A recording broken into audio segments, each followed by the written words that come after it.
Bonjour à tous, c'est Technofilm, on se retrouve pour une nouvelle vidéo où on va continuer notre apprentissage de Linux et plus spécialement de Kali Linux parce que ce cours va se faire de la distribution de Kali Linux. Donc dans cette vidéo, je vais vous parler des éditeurs de texte, enfin, succinctement des éditeurs de texte, on va en voir trois, Gedit, Nano et Vial. Donc, première chose à savoir, c'est que vous avez un éditeur de texte graphique qui permet d'éditer des fichiers dans Linux. Donc je vais résumer pour que tout le monde voit bien, voilà, pas trop gros. Et vous avez Gedit qui est le plus connu, c'est, l'éditeur de texte de l'environnement GNOME. Donc je vais, par exemple, éditer un fichier. Si je me trompe, ça va pas. Donc Gedit, c'est un éditeur de texte qui permet de faire des modifications sur des fichiers. Ici, vous avez des options au programme qui permettent, de configurer. Donc dans les outils, vous pouvez par exemple définir des options orthographiques, définir la langue. Donc tout ça va bien configurer par défaut si vous avez installé le système en français. Dans les options d'affichage, vous pouvez modifier le mode de coloration syntaxique. Je vous montre. Ici, il est affiché en test brut, mais je vais par exemple mettre, bash. Alors il n'y a pas bash, mais c'est sh, mais c'est pareil. Ici, j'ai sh sélectionné et là, j'ai une coloration syntaxique correspondant au sh. Donc dans cette version de Gedit, ce qui a beaucoup fait rager les gens, c'est, la présentation graphique du logiciel parce qu'elle a énormément changé, elle a été très simplifiée, voire plus adaptée à un environnement tactile, ce qui a fait rager beaucoup de gens. Maintenant, les préférences sont ici au niveau de éditeur de texte et vous avez des préférences qui permettent de configurer le logiciel. Donc par exemple, je peux afficher les numéros de ligne. Voilà, j'ai des lignes qui sont affichées. Je peux souligner la ligne actuelle, que par exemple, si je souligne une ligne, elle est soulignée. Et après, il y a plein d'options pour vous permettre, par exemple, de travailler avec le logiciel, par exemple, pour du code. Faire des petits programmes en bash ou même pour du codage de scripting comme Python, ça peut tout à fait fonctionner. Après, pour des gros projets, si vous dites à votre patron: «Oui, moi je travaille avec, Gedit, c'est un éditeur, très simple et performant», votre patron va dire: «Mais non, mais on n'a pas le temps de jouer au hacker, il faut prendre un système, de dev complet». Il est très complet et vous pouvez le configurer selon vos besoins. Donc là, vous avez par exemple ce qu'on appelle des greffons, mais c'est en fait, c'est des plugins qui permettent par exemple d'améliorer l'utilisation et votre expérience, avec Gedit. Je vous laisserai les liens pour voir ceux qui vous semblent utiles. Par défaut, beaucoup de d'options sont décochées. Par exemple, j'ai Python. Tous les plugins ne sont pas ici. Vous pouvez améliorer votre expérience avec Gedit en installant les plugins. Donc je vais faire un apt-h, on n'a pas chaud, cherche Gedit et vous pourrez voir qu'il y a des programmes qui sont associés à Gedit. Il y en a un qui peut nous intéresser, c'est Gedit Plugin, donc on va l'installer. Comme ça, j'ai mal configuré mon terminal, mais c'est pas grave. Donc vous tapez apt-get install Gedit Plugin. Vous appuyez sur entrée comme O, la lettre O en majuscule et l'option par défaut. Ça va installer le programme Gedit, enfin l'extension du programme Gedit. Donc vous pourrez aller sur internet et trouver des plugins à installer. Je vous laisse, vous reporter à la documentation, sur, Ubuntu qui explique très bien comment installer des plugins. Bon, elle est pas à jour, mais vous trouverez aussi sur, la documentation Debian comment installer des plugins Gedit. À savoir que le logiciel, l'extension qu'on a installée par défaut fonctionne très bien. Donc je vais fermer ça. Je vais relancer l'édition du fichier source .list et si je vais dans préférences, voir que bon, ça va un peu améliorer, la bibliothèque de logiciels qui sont disponibles et que je peux installer. Donc par exemple, j'ai Git, qui est pas mal. Si vous faites des petits projets par exemple en bash, vous pouvez aller voir par exemple sur mon GitHub, moi j'ai fait quelques petits projets en bash, j'essaye en ce moment de travailler mon bash et m'améliorer dans Scripting Linux, mon commentateur de code. Donc c'est une bibliothèque qui vous permet d'installer plusieurs plugins. Donc ça, c'est pour les interfaces graphiques. Pour les interfaces en ligne de commande, vous avez Nano. Donc Nano ETC APT list. Il y a un éditeur de texte qui est disponible dans le shell pour modifier le texte. Donc il est très simple, c'est celui qu'on recommande aux débutants parce qu'il est facile à apprivoiser, à utiliser, il n'est pas compliqué. C'est vraiment un bon éditeur de texte pour faire des choses simples. Après, il y a Vime qu'on va voir juste après, qui est plus poussé, qui peut être plus sympa. Et par exemple, vous pouvez, avec ce test, faire des manipulations tout simples, comme par exemple donc, pour faire une manipulation dans Nano, il faut utiliser la touche CTRL et vous appuyez sur une touche du clavier qui est une lettre, en général qui est une lettre qui permet de faire une modification. Donc, par exemple, si je veux couper dans mon terminal une ligne, je fais CTRL K et ça va couper la ligne est effacée. Donc, Faut savoir que couper, c'est exactement pareil que si vous effaciez. Par contre, ça le garde en mémoire. Donc si je veux coller, bah, je fais CTRL U et ça recolle la ligne. Il y avait une notion qui est très pratique aussi, que j'utilise souvent, c'est, CTRL W qui permet, par exemple, de chercher des caractères. Là, j'ai cherché le croisillon et là, on va voir que ça m'a trouvé le premier croisillon de la ligne. Donc si je me mets un peu plus bas, heu, CTRL-W, je recherche un croisillon. Là, il m'a retrouvé, l'occurrence de la lettre ou du symbole qui est dans mon fichier texte. Donc là, par exemple, je vais décommenter mes sources de ma clé Linux pour installer des logiciels sources. Par exemple, pour recompiler des logiciels, ça peut être utile. Et pour sauvegarder, vous faites un CTRL X pour quitter. Donc le logiciel vous pose une question pop-up et vous demande si vous voulez quitter sans enregistrer. Moi, je vais dire que oui, je veux enregistrer. Il vous demande où vous voulez enregistrer au fichier. Donc, moi, je vais laisser l'endroit par défaut. L'endroit par défaut me convient parfaitement. En plus, c'est un fichier système. Donc, si je modifie l'emplacement, ça va créer des problèmes. Donc, j'appuie sur Entrée pour aider l'emplacement par défaut. Et voilà, mon fichier a été modifié. Donc ça, c'est des éditeurs de texte qui sont très simples, mais il y a un éditeur de test un peu plus poussé, un peu plus hardcore, même un peu plus hacker, qui permet par exemple de faire des choses très avancées. Donc je vais vous parler de VI. Donc VI, c'est un éditeur de texte qui permet d'éditer des fichiers, mais de façon plus puissante. Donc vous tapez dans votre terminal VI, vous tapez un nom de fichier. Alors si le fichier n'existe pas, il va le créer.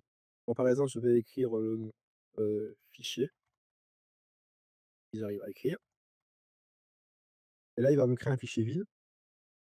Donc VI, c'est un éditeur de texte qui est un peu plus différent dans sa façon de fonctionner. Faut savoir que l'ordinateur avant, il n'avait pas, d'environnement graphique, ça on en a déjà parlé, et il avait une façon de fonctionner propre au fonctionnement qui était qu'en ligne de commande. Donc par exemple, là, je suis dans le mode normal, c'est-à-dire un mode, qui permet de visualiser un fichier sans pouvoir le modifier, en principe. Si je veux écrire du texte, je dois taper sur la touche I. On voit ici qu'il y a marqué insertion, qui correspond au mode édition de texte. Par exemple, je peux écrire du texte, voilà, et pour quitter le mode insertion, je dois appuyer sur la touche échappe. Là, j'ai quitté le mode insertion. Et pour quitter Viam, je dois appuyer sur la touche 2 points, je dois écrire la lettre Q, puis d'un point d'exclamation pour dire que je veux ignorer les changements et pas enregistrer. Donc là, je quitte et mon fichier n'est pas enregistré. Donc on va créer un nouveau fichier, on va toujours l'appeler fichier. Voilà. Donc j'appuie sur la touche I pour la nouvelle insertion et puis je peux éditer mon texte. Je tape patienter de l'eau. Wow, voilà. Pour quitter le mode d'insertion, j'appuie sur la touche échappe. Voilà. Hop, je resélectionne mon terminal, j'appuie sur la touche échappe. Il faut savoir qu'il y a plusieurs modes dans VHime qui permettent de faire différentes choses. Vous avez par exemple le mode visuel, donc vous appuyez sur la touche V. Et là, je suis en mode visuel qui permet de faire seulement des modifications dans mon fichier texte, mais qui ne permet pas d'écrire. Donc, par exemple, je peux sélectionner du texte. Par défaut, le curseur sélectionne à partir d'où il est positionné et il peut sélectionner un mot, plusieurs lignes. Dans le mode sélection, je peux faire plusieurs modifications. Par exemple, je peux modifier la case, c'est-à-dire passer en minuscule en majuscule. Il suffit d'appuyer sur la touche Alt et GR et la touche 2 qui est en haut de mon clavier. Et là, par exemple, tout est passé en majuscule. Donc là, je suis retourné dans le mode normal. Et pour retourner dans le mode visuel, j'appuie sur la touche P. Et là, vous voyez en bas de l'écran qui est marqué visuel. Dans le mode visuel, je peux faire plusieurs modifications. Par exemple, je peux copier du texte. Donc j'appuie sur la touche Y. Et là, j'ai copié le texte dans mon presse-papier. Et si je veux le coller, ben, je vais retourner dans le mode insertion en appuyant sur la touche I. Je vais créer une nouvelle ligne. Je retourne en mode visuel en appuyant sur la touche échappe et en appuyant sur la touche V. Et je colle en appuyant sur la touche Q. Petit fail, excusez-moi. Appuie échappe, visuel et touche P. Apparemment, j'ai copié que la lettre H. Donc ça, c'est une erreur de ma part. Faut sélectionner avec le mode visuel un mot, une lettre, au-dessus d'une ligne. Donc, par exemple, je vais appuyer sur la touche V et là, je vais sélectionner toute ma phrase. J'appuie sur la touche Y et j'appuie sur la touche P pour coller. Et voilà, mon mot a été collé. Avec le mode visuel, vous pouvez aussi faire des sélections sur plusieurs textes. Alors ça paraît bizarre parce que le mode visuel est déjà un mode de sélection, mais vous avez un mode de sélection dans le mode visuel. Sélectionnez du texte dans le mode visuel, vous appuyez sur la touche V, vous appuyez sur la touche CTRL G, et là vous voyez en bas de l'écran, je suis passé en mode sélection. Donc je peux sélectionner du texte et par exemple je peux faire plein de modifications dans le mode de sélection, mais par exemple en appuyant sur Entrée, ça efface le texte. Donc c'est une des modifications qu'on peut faire. Il y a plusieurs choses qu'on peut faire en mode sélection. Je vous invite à vous renseigner sur VI pour aller plus loin. Vous avez aussi, le mode d'exécution de commande qui permet de faire, des commandes dans VI. Donc il faut appuyer sur la touche majuscule Q Alors, il faut déjà sortir du mode insertion, majuscule Q, et là, vous voyez que je tape dans un mode exécution de commande en mode visuel. Par exemple, je peux chercher du texte.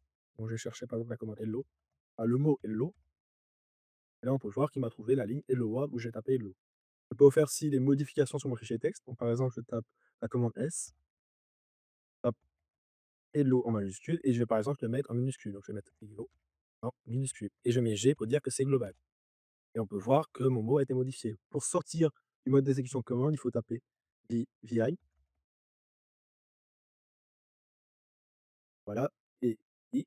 Et là, vous pouvez voir que le mot que j'ai cherché et que j'ai modifié maintenant est en minuscule. Donc, le mode d'exécution de commande est très complet. Je vous invite à faire des recherches dessus pour apprendre à mieux l'utiliser, parce qu'on peut faire énormément de choses avec. Alors, avec le mode normal, vous pouvez aussi faire des modifications sur le fichier. Normalement, quand vous êtes dans le mode normal, vous n'êtes pas censé pouvoir modifier le fichier texte, mais bon, apparemment, il y a des modifications qui ont encore été faites depuis dans les temps qui permettent, par exemple, d'appuyer sur la touche A, de passer en mode insertion. Donc, ça, c'est une nouveauté ou des choses qui ont été faites comme ça dans la distribution. Normalement, le mode insertion, c'est la touche I. Alors, vous pouvez, par exemple, dans le mode normal, annuler des modifications. Donc, par exemple, il suffit d'appuyer sur la touche U. Et voilà, la modification que j'ai faite avant a été annulée. Et en appuyant successivement sur E, vous pouvez annuler les modifications que vous avez faites au fichier texte.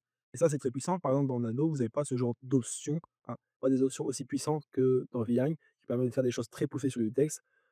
Comparé à Nano, bon, finalement, vous êtes un peu bloqué. C'est juste pour faire de l'édition basique. Mais avec VI, vous pouvez faire des manipulations avancées qui sont très appréciées dans le monde de la communauté Linux. Par exemple, vous faites CTRL-R et vous annulez la dernière modification que vous avez faite. C'est un peu l'équivalent du CTRL Z et du CTRL Y, en fait. Vous pouvez copier aussi une ligne, alors c'est très simple, hein, vous appuyez sur 2 fois sur Y, voilà, et pour coller vous appuyez sur la touche P, voilà.